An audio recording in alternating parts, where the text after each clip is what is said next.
వారాహిదేవి జ్యోతిష్యాలయం ఎటువంటి సమస్యలకైనా ఫోన్ ద్వారానే జ్యోతిష్యం చెప్పబడును. విద్య, ఉద్యోగం, వ్యాపారం, పెళ్లి, ఆరోగ్యం, నాగదోషం, సంతానం, రాజకీయం, వామాచార దోషం, అత్తాకోడళ్ల మధ్య గొడవలు, ప్రేమించి మోసపోవడం, స్త్రీ పురుషుల వశీకరణం, ధనం నిలకడ లేకపోవడం, ఎటువంటి సమస్యకైనా 24 గంటల్లోనే పరిష్కారం చూపబడును.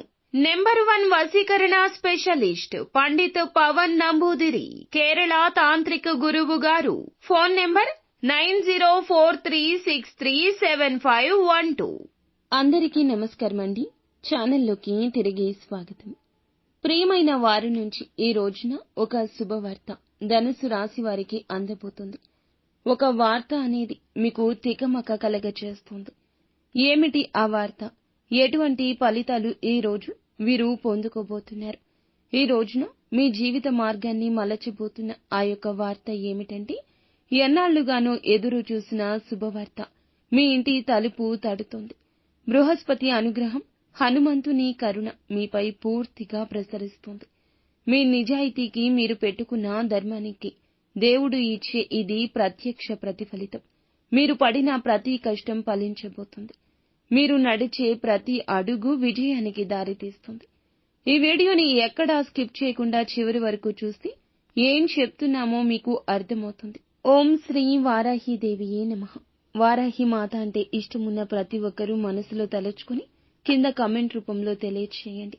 అమ్మవారు మిమ్మల్ని, మీ కుటుంబాన్ని చక్కగా ఆశీర్వదిస్తారు. ఈ రాశి వారి జీవితం ఒక ప్రయాణం లాంటిది. ధనుసు రాశి వారి జీవితం ఇప్పుడు నూతనంగా మారబోతుంది. ధైర్యంగా సాగండి. స్వభావపరంగా నిజాయితీ కలవారు. జీవితంలో ఎప్పుడూ ఎదుగుదల కోసం కృషి చేసేవారు. గురుగ్రహ ప్రభావం ఎక్కువగా ఉండడం వల్ల వారిలో ధార్మికత, విజ్ఞానవంతత, దైవగుణం, సమాజానికి ఉపయోగపడే ఆలోచనలు ఎక్కువ ఉంటాయి. వీరి మనస్సు విశాలం, మాటలు బలంగా ఉంటాయి. కొన్నిసార్లు అహంకారంగా అనిపించవచ్చు. చిన్న చిన్న విషయాలు పట్టించుకోకుండా పెద్ద విషయాలపై వీరు దృష్టి పెట్టే స్వభావం ఎక్కువ. ప్రయాణాలను ఇష్టపడతారు. కొత్త విషయాలను తెలుసుకోవాలనే తపన, ఉత్సుకత విశ్వవిద్యాలయం స్థాయి నుంచి ఉంటుంది. చదువుకోవాలనే ఆకాంక్ష వీరిలో ఎక్కువ. ఒక చోట ఉండడం కన్నా ఎన్నో చోట్ల తిరగడం, అన్వేషించడం బాగా నచ్చుతుంది.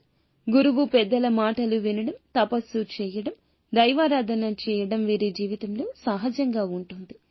ఈ రాశివారు నెమ్మదిగా ఎదుగుతారు, కానీ స్థిరంగా ఎదుగుతారని చెప్పుకోవచ్చు. చదువు పట్ల ఆసక్తి ఎక్కువ, కానీ కొన్ని సందర్భాల్లో విసుగు కూడా వేస్తుంది. అంతే గమ్యం వారికి స్పష్టంగా ఉండడం వల్ల మళ్లీ పట్టుదలతో ముందుకు సాగుతారు.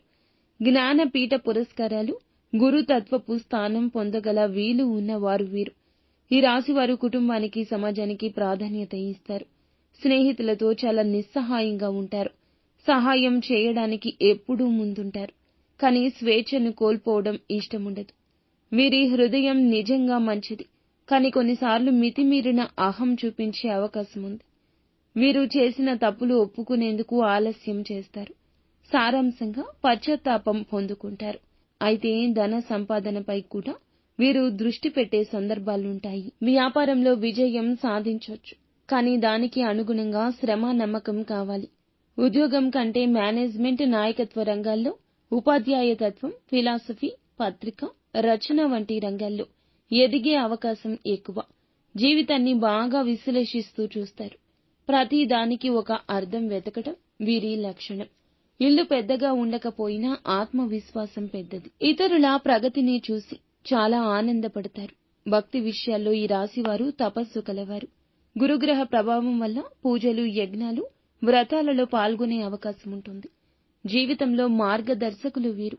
తల్లిదండ్రులకు గౌరవం ఇస్తారు. కుటుంబానికి రక్షణగా నిలుస్తారు. వీరి మాటల్లో నమ్మకం ఉంటుంది. చాలా సందర్భాల్లో వీరు మౌనంగా ఉంటారు. అత్యవసరమైతేనే ధైర్యంగా మాట్లాడతారు. వివాహ జీవితంలో కాస్త ఒత్తిడి ఉన్నా ప్రేమాభిమానాలతో కొనసాగించడం వీరి ప్రత్యేకం. భార్యాభర్తల మధ్య విభేదాలు వచ్చినా చాలా తెలివిగా పరిష్కరించగలరు. మానసికంగా బలమైనవారు. కష్టాలు తట్టుకునే శక్తి పుష్కలంగా ఉంటుంది. కొన్నిసార్లు మితిమీరిన స్వేచ్ఛ వల్ల తాను తప్పు చేస్తున్నా అనే విషయం తెలిసినా పట్టించుకోకుండా ముందుకు వెళ్లిపోతారు. అయితే నెక్స్ట్ స్టెప్ లో మాత్రం ఆత్మవిమర్శతో మార్పు తెచ్చుకుంటారు. స్నేహితుల విషయంలో ఎక్కువగా నమ్మకం పెట్టడం వల్ల మోసపోవచ్చు, కానీ మళ్లీ అదే తప్పు చేయకూడదని బుద్ధిగా మార్చుకుంటారు. విద్యారంగం, ధార్మిక రంగం, రాజకీయ రంగం, ప్రసంగ కళలు, యాత్రలు, మానవహిత రంగాలు, రాయితీ రంగాలు, శాస్త్రవేత్తల రంగాల్లో మంచి స్థానం ఉంటుంది. తక్కువ సమయంలో ఎక్కువ విషయాలు నేర్చుకుంటారు. అందుకే గైడింగ్, ట్రైనింగ్, లెక్చరింగ్ వంటి రంగాలు వీరికి నప్పుతాయి. భవిష్యత్తును ముందుగానే ఊహించగల బుద్ధి వీరిలో ఉంటుంది. కొన్నిసార్లు అసాధ్యమైన పనులను సులభంగా చేసి చూపిస్తారు. ఈ రాశివారు తాము ఆశించే స్థాయికి ఎదగాలంటే ధైర్యం, సమయానికి ఉపయోగం, గురువుల ఆశీర్వాదం అవసరం. నమ్మిన వారిని వదలరు. స్నేహితులకు విలువ ఇస్తారు. ఒకసారి ఒక పని మొదలు పెడితే ఎంత కష్టమైనా పూర్తి చేస్తారు. కొన్ని సందర్భాల్లో అధిక ఆశలు పెట్టుకుని బాధపడే అవకాశం ఉంటుంది. కానీ మళ్లీ వారి తాము తొంగి కూర్చొని ఊహించుకుంటారు. తిరిగి అదే దారిలో వెళ్తారు. వీరి వల్ల సమాజానికి కొత్త ప్రేరణ ఉంటుంది. తప్పులను ఒప్పుకొని మార్పు చేసే ధైర్యం ఉంటుంది. పుణ్యక్షేత్రాలు వీరికి ఆకర్షణ. దేవాలయ యాత్రలు, హారతులు, భజనలు చేయడం వీరికి ఆనందాన్ని ఇస్తుంది. ఈ రాశి వారు ఎప్పుడూ నిజం చెప్తారు, కానీ కొన్నిసార్లు అది ఇతరులకు కఠినంగా అనిపించొచ్చు. అయినా సరే నిజాయితీ విడిచిపెట్టరు. కోపం వచ్చేసరికి ఏం చెప్తున్నామో కూడా పట్టించుకోరు. కానీ మళ్లీ తీరుగా మాట్లాడతారు. వీరికి ఇతరుల మనోభావాలు అర్థమవుతాయి, కానీ తమ భావాలు బయటపెట్టడంలో కొంత వెనుకడుగేస్తారు. భావోద్వేగాలు ఎక్కువ, కానీ వాటిని వ్యక్తీకరించడంలో జంకుతారు. పుస్తకాలు చదవడం, ప్రయాణం చేయడం, అనుభవాలు పంచుకోవడం వీరి హాబీలు. ఈ రాశివారు ఎప్పటికీ విశ్వాసం విడవరు. లక్ష్యాలు, ఆశయాలు ఎంత దూరమైనా సరే చేరుకోవడమే వీరి దృఢ సంకల్పం. ఇది ధనుస్సు రాశి వారి యొక్క పుట్టు పూర్వోత్తరాల విశేషం. ఈ రోజు వీరికి మితమైన అంచనాల మధ్య కొనసాగుతోంది. ఉదయం నుంచి కొన్ని పనులు ఆలస్యం కావడం వల్ల కొంత అసహనం పెరగొచ్చు. ముఖ్యమైన నిర్ణయాలు తీసుకోవాల్సిన సందర్భాల్లో ఒకసారి ఆలోచించిన తర్వాతే ముందడుగు వేయడం మంచిది. కుటుంబ సభ్యులతో ఓపికగా మాట్లాడడం అవసరం. పొరపాటున మాట్లాడిన మాటలు ఉద్రేకంగా మారే అవకాశం ఉంది, జాగ్రత్త. ఉద్యోగాల్లో ఉన్నవారు కొత్త పనులపై స్పష్టత పొందాలి. వ్యాపార రంగంలో ఊహించని డీల్ వాయిదా పడొచ్చు. దీనివల్ల మనోధైర్యం కోల్పోవద్దు. మిత్రులతో వ్యర్థ చర్చలకు దూరం జరగండి. ఆరోగ్యపరంగా మోకాళ్లు లేదా కాళ్ళు నొప్పులు తలెత్తే అవకాశం ఉంది. ఆహారంలో సున్నితత్వం పాటించండి. శుచిత్వం పాటించండి. ఖర్చులను నియంత్రించండి. ఆదాయ వృద్ధికి కొత్త మార్గాలపై ఆలోచన వచ్చే విధంగా అవకాశం ఉంది. అనవసర లావాదేవీల్లో పడకుండా ప్రస్తుత పరిస్థితి పటిష్టంగా నిలుపుకోవడం మంచిది. పాత స్నేహితుడి నుండి సమాచారం ఒకటి ఆనందాన్ని కలిగించవచ్చు. రాత్రి సమయాల్లో కుటుంబంలో చిన్న చిన్న సమస్యలుండొచ్చు. దేవాలయ దర్శనం చేసుకుని ఆత్మశాంతి పొందండి. రోజు సాధారణ స్థాయిలో ఉంటుంది. ఈ రోజు ధైర్యం, ఓర్పుతో ఉంటే మంచి పరిణామాలు ఆశించొచ్చు. ఇది విశేష ఫలితాల దినంగా చెప్పొచ్చు.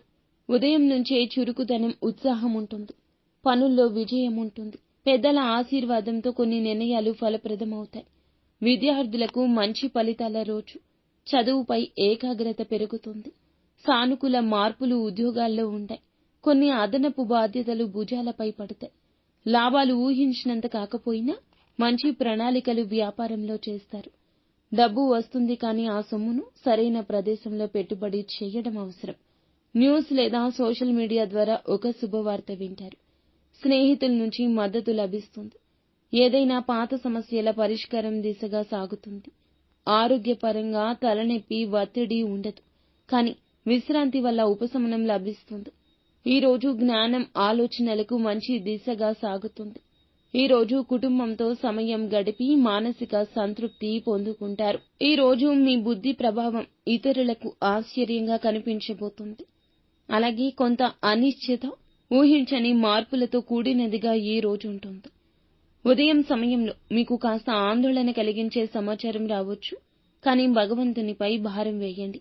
కొన్ని విషయాల్లో స్పష్టత కొరతతో అసమర్థత అనిపించొచ్చు, కానీ మధ్యాహ్నం తర్వాత పరిస్థితులు మెరుగవుతాయి. ఆధ్యాత్మిక దిశగా ఆలోచన రావచ్చు.